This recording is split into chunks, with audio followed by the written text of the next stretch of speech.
The door clicked shut behind him, heavy and final. Alex stood in the hallway of the English department, nerves crawling just beneath the surface of his skin. First day. First real job. A teaching assistant position at one of the most prestigious private universities in the state.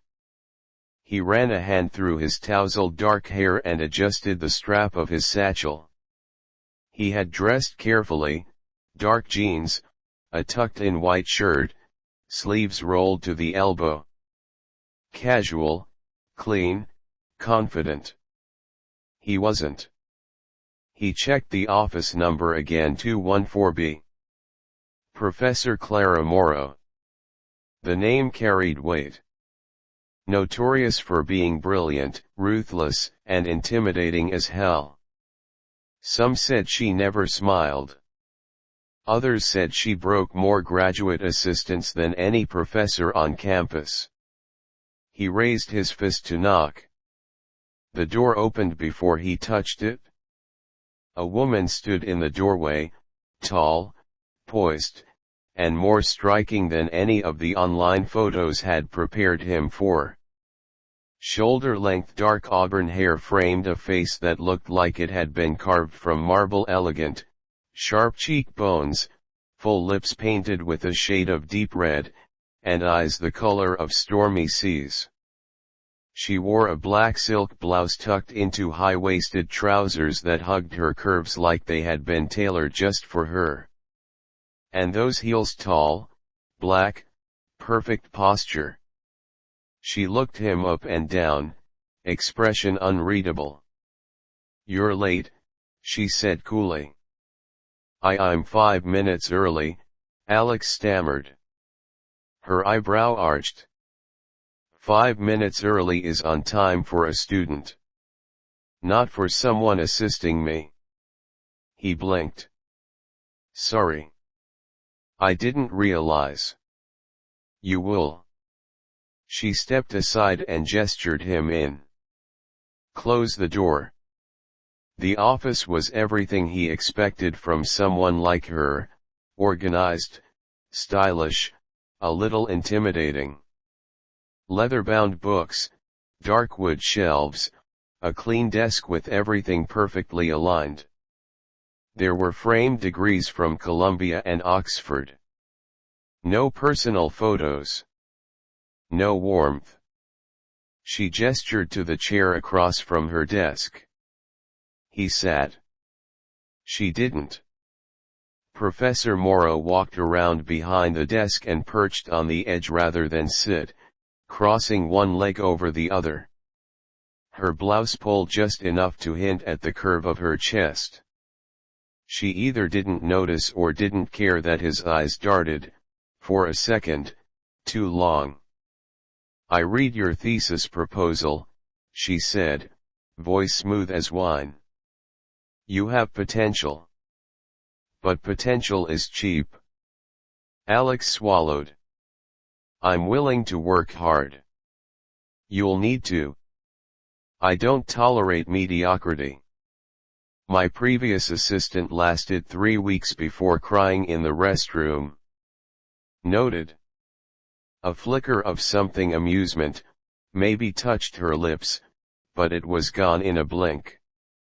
"Your duties will include preparing lecture slides, editing journal submissions, and grading undergraduate essays. I expect perfection. If you can't deliver it, walk out now." Alex leaned forward slightly. "I won't walk away." She stood slowly, deliberately, walking around to stand behind him. He felt her presence cool, commanding, like she owned the very air. "Good," she murmured near his ear. "Let's see if you mean that." The first week was brutal. Alex found himself rewriting slides multiple times, learning to anticipate her sharp criticisms. She never raised her voice. She didn't have to. Her silence was worse. Her eyes, more so. They cut deeper than words ever could. And yet, something in him responded. Late on Thursday, he stayed behind after everyone left the seminar. He heard her heels behind him. You stayed. He turned. I wanted to fix the citations. She tilted her head. No one told you to. I wanted to impress you. Silence. Then, why? Alex hesitated, then met her gaze. Because you don't seem like the kind of woman who's easily impressed. That made her laugh. A real one. Low, smoky, and rich. You're bold. You bring it out in me. She stepped closer, arms crossing. Are you flirting with me, Mr. Carter? He felt heat crawl up his neck. Would it be a problem if I was? That depends. Are you trying to win favor, or are you just reckless? Maybe a little of both. She studied him, and this time, it wasn't professional. Her gaze dipped deliberate, assessing. A slow, subtle smile curled her lips. Then she turned away. Fix the citations, she said, walking toward the door. And lock up when you're done. But just before she exited, she paused. Oh, and wear something darker tomorrow. You look better in black. The door closed behind her. The next morning, he did. Black shirt. Fitted. Crisp. He didn't expect her to say anything and she didn't, but he noticed the glance. She noticed that he noticed. It became a dance, unspoken, played in eye contact, in pauses, in the heat rising in small, quiet moments. That Friday, as the sun dipped behind the glass-paneled windows, she invited him to her private office, the one faculty didn't talk about. It was in the old building, tucked behind the faculty lounge. There was no nameplate on the door. Inside, it was different dim lights, dark velvet drapes, a decanter of scotch on the side table. A chaise longue. She didn't explain why they were there. I don't bring assistants here, she said simply. Alex took a step in, pulse quickening. Then why me? She poured a drink, sipped, then offered him a glass. Because you haven't broken yet. Do you want me to? She smiled again, this time, slower, deeper. No, I want to see how far you bend. A long silence. Then she stepped closer, stopping just in front of him. Tell me something, Alex. Her voice was low, almost a whisper. Have you ever given someone control of you? He stared at her, breath catching. Not really. Her fingers brushed his collar just for a moment. Would you? It wasn't a flirtation anymore. It was a test. He didn't flinch. Yes, he said. Another smile like a reward. Then she stepped back. Not today, she said. But soon. And when that time comes, you don't get to back out. He swallowed. I won't. I hope not, she murmured, then looked at her watch. My wife will be here soon. I suggest you go. His heart stumbled. Your wife. Lena, she said, almost lazily. She's curious about you. Alex couldn't stop thinking about that last sentence. My wife will be here soon. She's curious about you. He lay awake most of that night, staring at the ceiling. Not just because Professor Moro Clara had practically seduced him with nothing but words and glances. Not just because she exuded the kind of quiet power that made his chest tighten and his throat dry. But because there was someone else, and that someone was her wife. The next morning, he was back in the office earlier than even Clara. He tried to focus on editing her lecture notes, but his mind wandered. Over and over, he heard her voice in his head. Would you give someone control of you?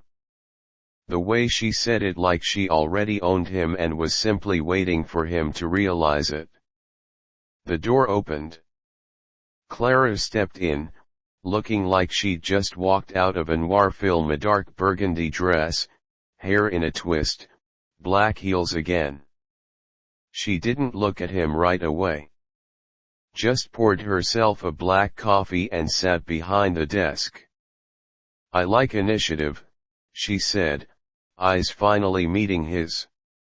You came early. You told me I was late last time. A flicker of a smile.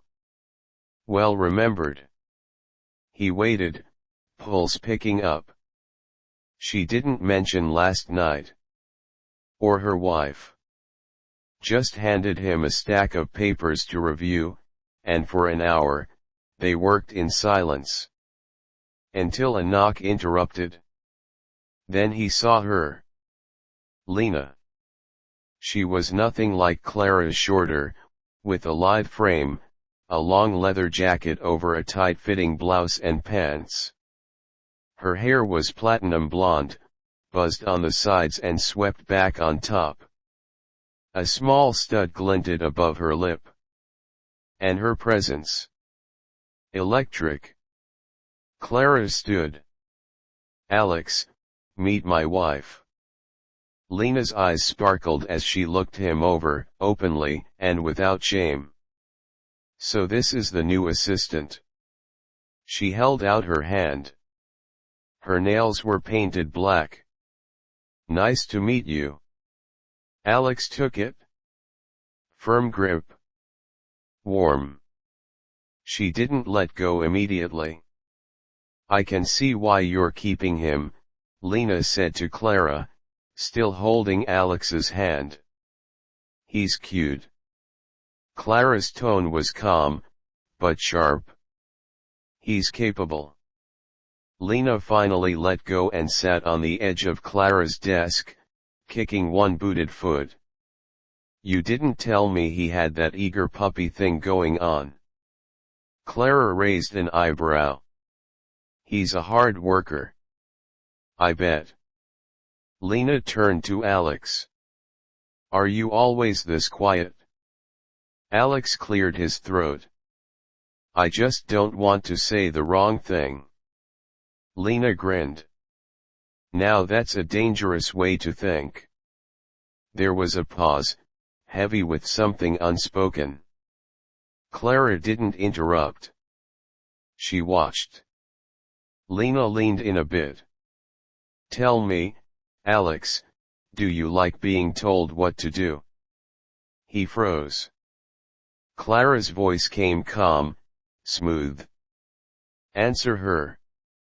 Alex looked between them. I think I'm learning to. Lena's smile deepened. Good. Then you might last longer than the others. Alex sat straighter. How many others were there? Clara stood slowly. Enough. Lena pushed off the desk. You ever had two women take control of you at once, Alex? His heart hammered. No. She walked past him, close enough for her scent to trail leather and jasmine. You will.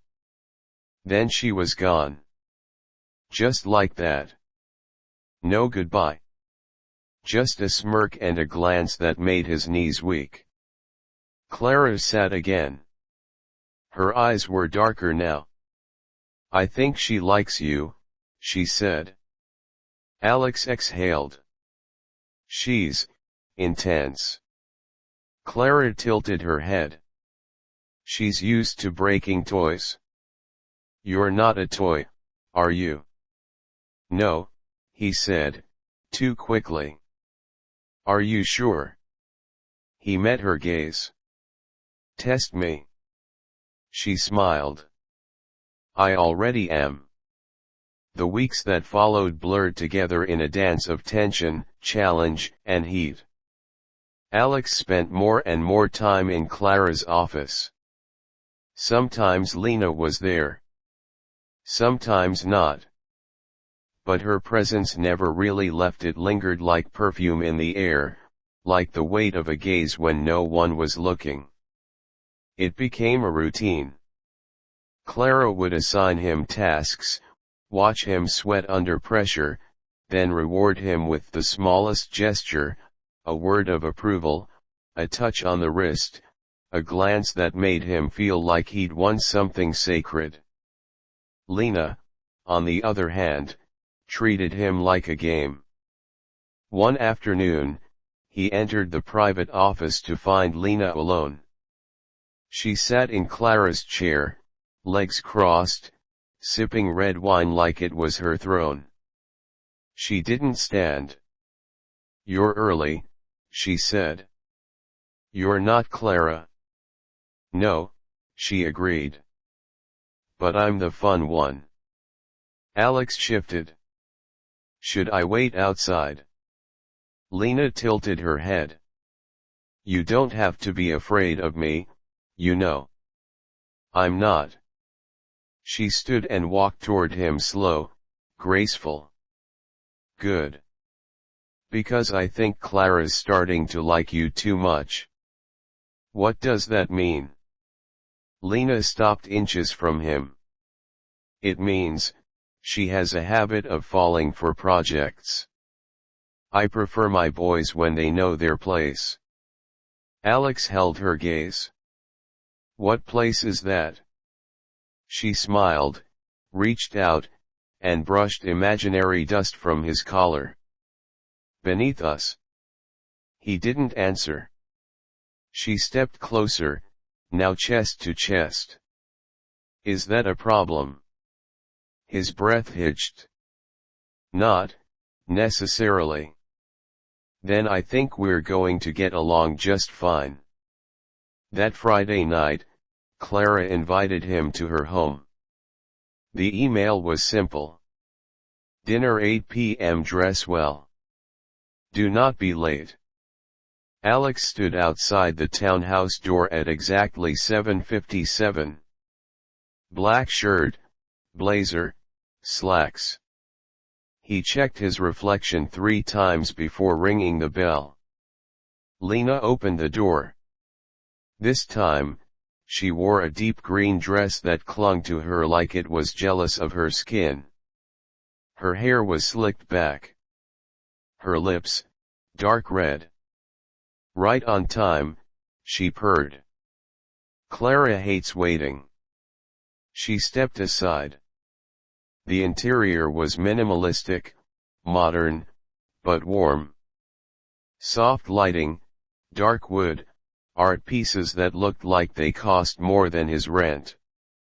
Clara appeared from the dining room, dressed in black satin and pearls. She looked like a secret you'd beg to keep. You clean up well, she said. You told me to. Obedient. Good. They sat. Ate. Talked. The wine flowed.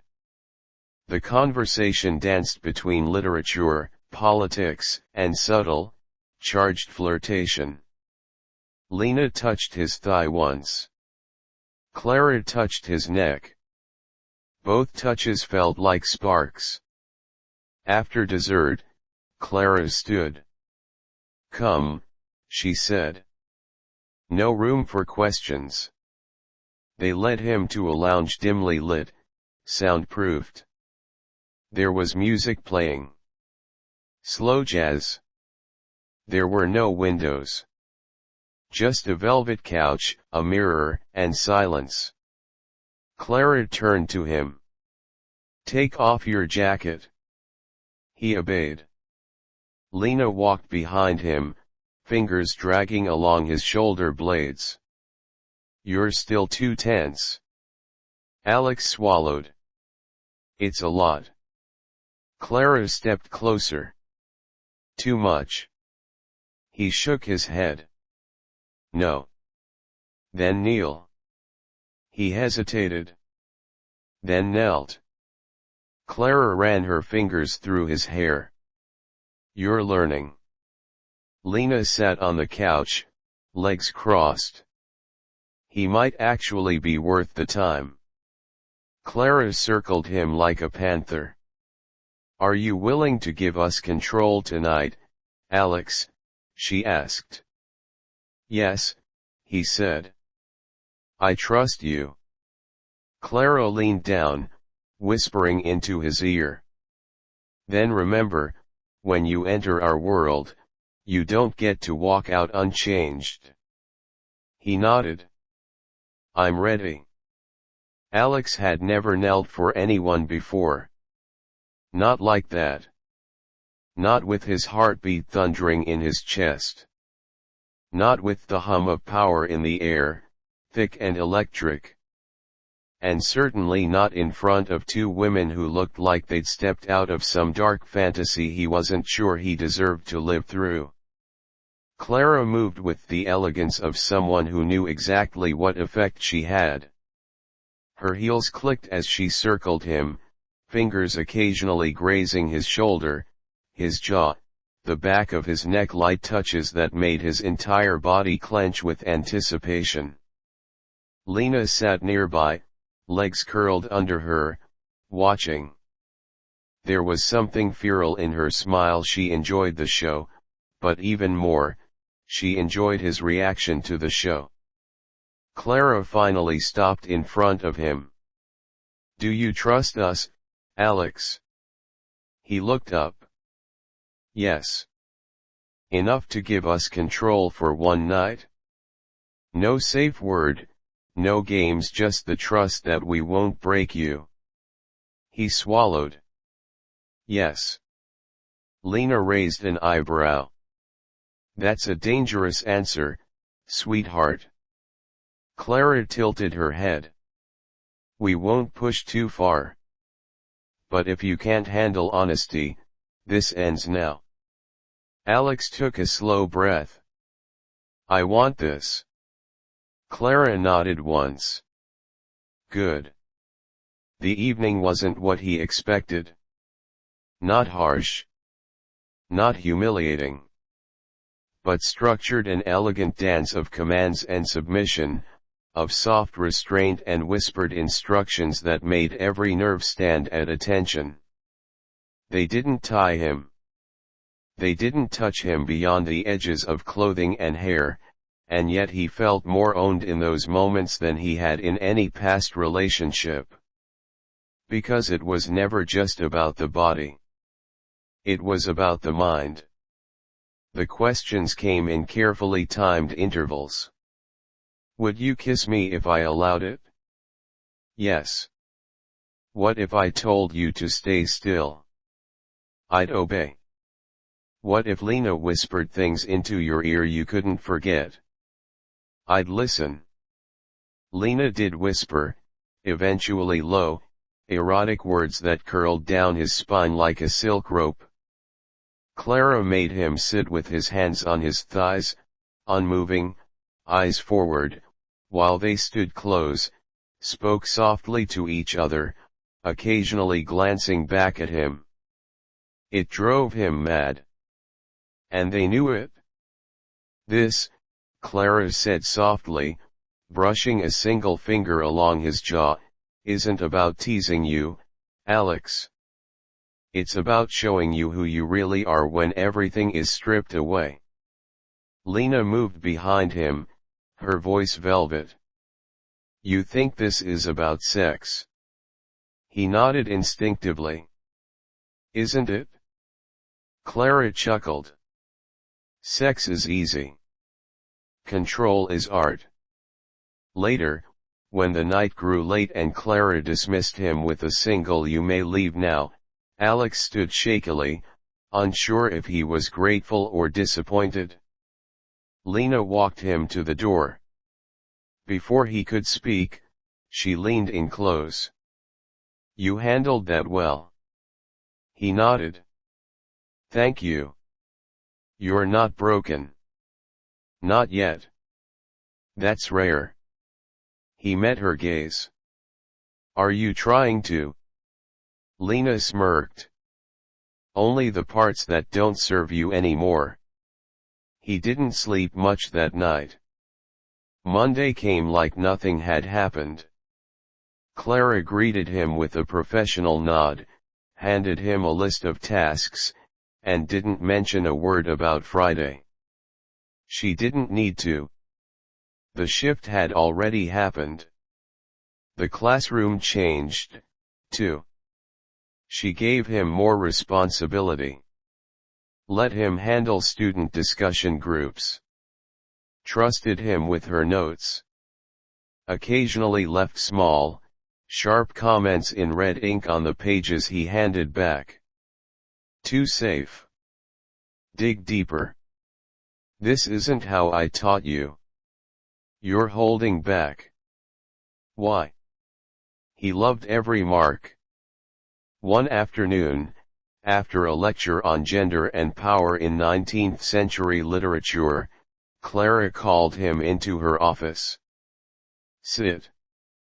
He sat. "You're getting bolder with the students," she said. "Is that bad?" Her lips twitched. "It's interesting. You're taking up space." "I thought that's what you wanted." "I want you to earn space. Not assume it." He nodded, chastened. Clara stood and moved closer. "But I'm proud of you." That made something inside him melt. He looked up at her. "Do I make you proud often?" "More than I expected." There was a silence deep and weighted. Then Clara surprised him. She sat beside him. Not behind the desk. Not in front of him. Beside him. "I wasn't sure about you at first," she said. "Too fresh. Too reactive. But you're learning." "Is that all I am?" "A student." She looked at him, then really looked. "No. You're becoming something more." Before he could reply, the door opened. "Lena." She stopped mid-step, blinking. "Oh." Interrupting something. Clara didn't flinch. "Just a conversation." Lena smirked. "The intimate kind." Alex stood awkwardly. Lena walked in, kicked the door shut behind her, and leaned against it. "You know," she said, "I've been thinking." "That's dangerous," Clara murmured. Lena ignored her. "We've been too gentle with him." Alex's pulse jumped. Clara crossed her legs. "He's not ready for more." "He's readier than you think." Alex found his voice. "More, what?" Lena smiled slowly. "Challenge." That weekend, he was invited again. This time, there was no dinner. Just silence and soft light and the quiet anticipation of something deeper. Clara waited in her private lounge. Lena stood beside her. Both dressed in dark tones, simple but commanding. No words at first, just gazes. Clara broke the silence. "We've shown you control. Now we show you discipline." Alex swallowed. "Okay." Lena walked up behind him. "Take off your shirt." He obeyed. Clara stood. You'll speak only when spoken to. Understood. Yes. She took a step closer. You'll obey without hesitation. Yes. Lena leaned in, lips near his ear. And if we push you? I'll hold. Clara nodded. Then it began. But it wasn't pain. Not violence. It was instruction, whispered commands, testing limits, exploring obedience. Hands that guided him. Words that sharpened his awareness of everything, how he moved, breathed, responded. At one point, Clara took his chin between her fingers. Look at yourself. She tilted his face toward the mirror. What do you see? He answered quietly. Someone who wants to be better. Then prove it. And he did. Over and over, in every small act of trust, every moment where he had to give in without losing himself. And when they let him speak again, he said something he hadn't expected. I don't want this to end. Clara exchanged a glance with Lena. Then maybe, she said softly, it's time we talk about belonging. The days after that night felt different. Not just for Alex, he could sense it in them, too. Clara's glances lingered a little longer. Lena's teasing carried undertones of sincerity. There was no denying it anymore, this wasn't just a game. Something was forming between the three of them. But with intimacy came uncertainty. Clara invited him over again, midweek this time. No commands. No ritual. Just wine, books, and conversation. She sat beside him on the couch, legs tucked under her, glasses low on her nose. You know, she said, eyes still on her book, I never planned for this. This. You. Me, us. Alex smiled. Sounds like a confession. More like a warning. He set down his glass. Should I be scared? No, she said, finally looking at him. But you should understand what we are, what this could be.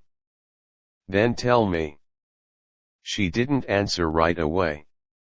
Instead, she reached over, took his hand, and held it quietly for a long moment. A few nights later, Lena cornered him in the hallway just outside Clara's office. Her leather boots echoed on the tiles, her grin unmistakable. Don't fall too fast, she said. Alex raised an eyebrow. Is that advice or a threat? Neither. Just experience. He leaned against the wall. You think I'm falling? She stepped closer. I know you are. And I'm watching how fast she's falling, too. He blinked. Clara. Lena nodded. She doesn't let people in, Alex. She breaks them before they get close. But with you, I'm different. I'm not sure yet. They stood in silence. Then Lena added, you have a choice to make soon. What kind of choice? One that might hurt if you get it wrong. And with that, she walked away, leaving him with a mind full of questions. That weekend, they talked. All three of them. Clara sat at the center of the lounge, dressed simply, no heels, no pearls, just black slacks and a blouse. Lena paced near the shelves, sipping from a wine glass. Alex sat in the armchair, feeling strangely like a student again, like he was about to be graded. Clara spoke first. "You passed every test we gave you," she said. "Not just obedience. Trust. Honesty. Emotional control." Alex said nothing. He just listened. Lena leaned against the wall. "So here's the question, do you want this, not just us but the structure, the rules, the full dynamic?" Clara clarified. "We're not talking about casual play anymore. This would be real. Ongoing. Consensual power exchange, defined roles, emotional commitment." Alex looked between them. "You're asking me to be yours?" "Yes," Clara said. Lena added, "Ours." He took a long breath. "What would that look like?" Clara stood and crossed to him. "It means structure," she said. "Clarity. We lead. You follow. But not blindly. You challenge us when needed. You speak, when allowed. You obey when we know what's best for you." Lena smirked. "We take care of you. You take care of us." Alex swallowed. "And emotionally?" Clara's voice softened. "We don't take that lightly." Lena said, "We'd share you. And you'd share us." Alex's throat felt dry. "What if I make a mistake?" "You will," Clara said. "And you'll learn." Silence settled. Then Clara held out her hand. "You don't have to answer tonight. But if you take my hand now, it begins." Lena stepped beside her, offering her hand too. Alex looked at them, powerful, composed, complicated women, both offering him not just desire, but purpose. And he took both their hands. They set rules the next night. Not dramatic. Just clear. Clara handled most of the structure. Tasks. Protocol. Titles. Lena handled the emotion, managing heat, tension, and when needed, levity. Alex's primary rule: submission within agreed bounds. Safe, sane, and consensual. No secrets. Full honesty. Emotional availability. Lena summed it up best: "We don't just want your body. We want your surrender. Not your weakness, your choice." For weeks, everything worked. Clara was softer with him in private, though never in public. Her reputation remained untouched. To the outside world, Alex was just a competent assistant. But Lena blurred lines. She would kiss him when no one was looking. Pull him into corners. Whisper threats and promises in his ear. One night, she stole him away from Clara's lounge entirely and dragged him into her own world: music, dance, a hotel room filled with heat and sweat and laughter. But afterward, when he returned to Clara's home, she was waiting, expression unreadable. "You left without asking," she said. "I thought." "You assumed," Clara corrected sharply. He lowered his gaze. "I'm sorry." Lena appeared behind him. "It was my idea." "I don't care," Clara said. "When he walks out that door, it's not just his decision anymore." The room went cold. Alex felt shame crawl up his spine. "I didn't mean to disobey." "Stop," Clara said. This isn't about punishment. It's about responsibility. She walked to him, reached out, and touched his chin. I don't want to control your life. I want you to choose us. Not just chase the excitement. He nodded slowly. I do choose you. Then show me. And he did in ways that mattered more than obedience. He showed up early. Stayed late. Cooked for them. Wrote them letters. Opened himself up in every conversation, letting Clara see his fears, letting Lena see his doubts. And for the first time, they started letting him in, too. Then came the shift. Clara's ex-husband, a footnote in her life, never spoken of, reappeared on campus as a guest lecturer. A silver-tongued man with eyes that scanned Alex like competition. Alex saw it immediately. The way Clara stiffened when she passed him in the halls. The way Lena watched her silently from across rooms. One night, after a tense faculty dinner, Clara came home quiet. Shut herself in the study. Lena paced the kitchen. Poured wine. Didn't drink.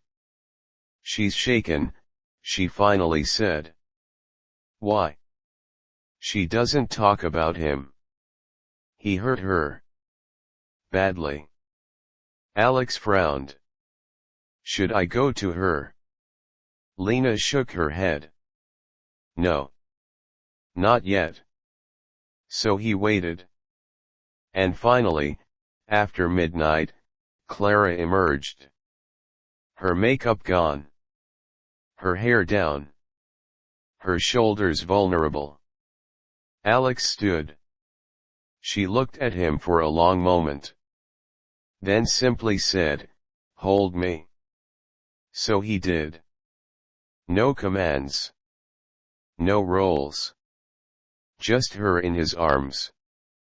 Breathing. And in that moment, something shifted. The power between them shared, equal. Earned.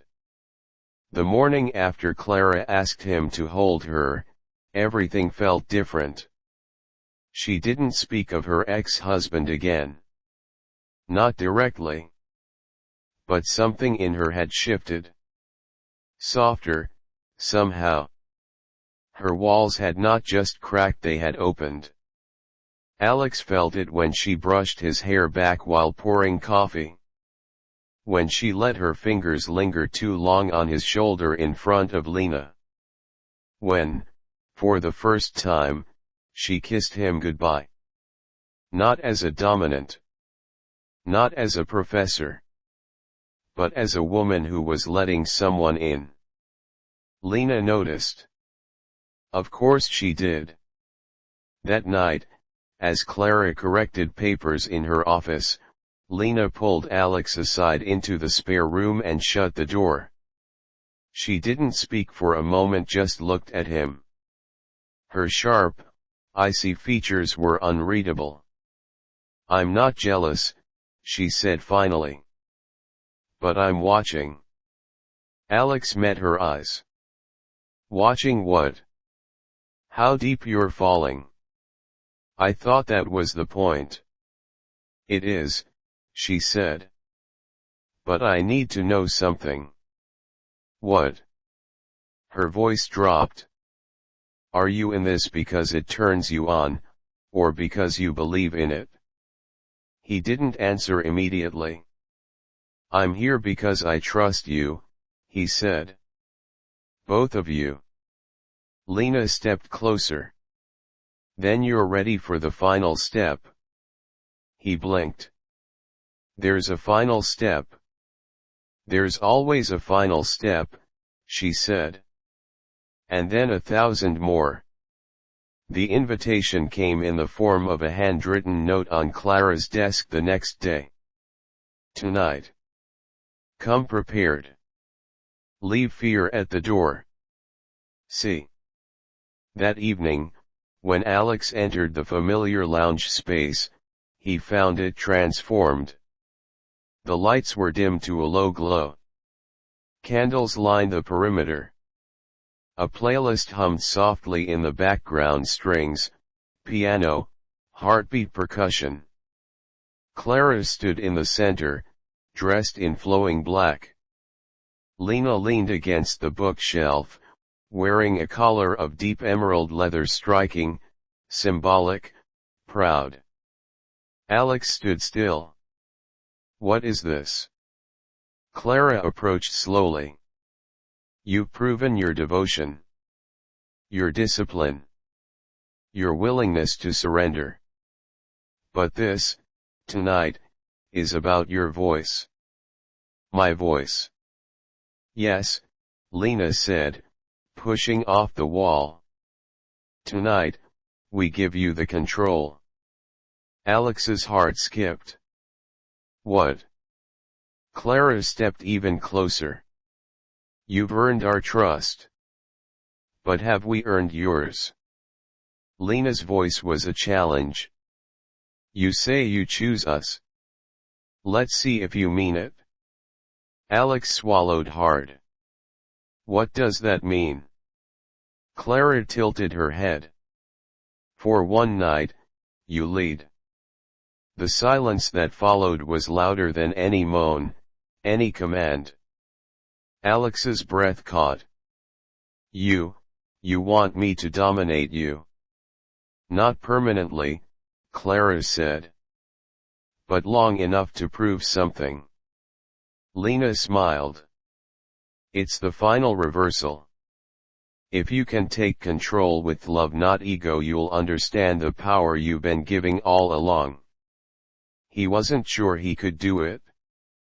But he tried. He asked Clara to kneel gently. She did, gracefully, her eyes never leaving his. He asked Lena to join a slow crawl across the velvet rug, deliberate and feline. They obeyed. Not because he was stronger. Not because they were weaker. Because they trusted him. He touched them. Directed them. Whispered to them. Not to test them, but to show them how deeply he'd learned their rhythms, their fears, their desire to be seen without being owned. At one point, Clara looked up at him and whispered, "You finally see it, don't you?" "See what?" "That surrender," she said, "isn't about weakness. It's about offering someone your truth and trusting they'll hold it." By midnight, they lay tangled together on the floor, breathing slowly, no roles, no rules. Just three bodies, three minds, one bond. Clara's fingers traced Alex's wrist. "You've done what no one else could," she said. "Endured," he teased. "Belonged." Lena added, "You didn't just survive us. You matched us." Alex turned his head to look at both of them. "So what happens now?" Clara smiled, soft, tired, real. "Now we begin." 1 month later. Alex stood in front of a new class of undergrads, teaching a guest seminar on power and voice in Victorian literature.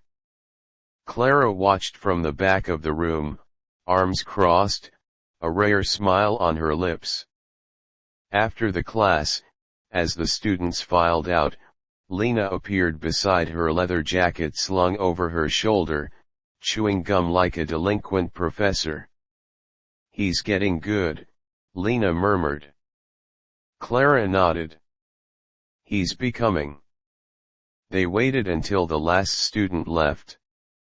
Alex walked toward them, setting down his notes, that same glint in his eye they'd come to crave. Clara slipped her hand into his. Lena kissed his cheek without warning.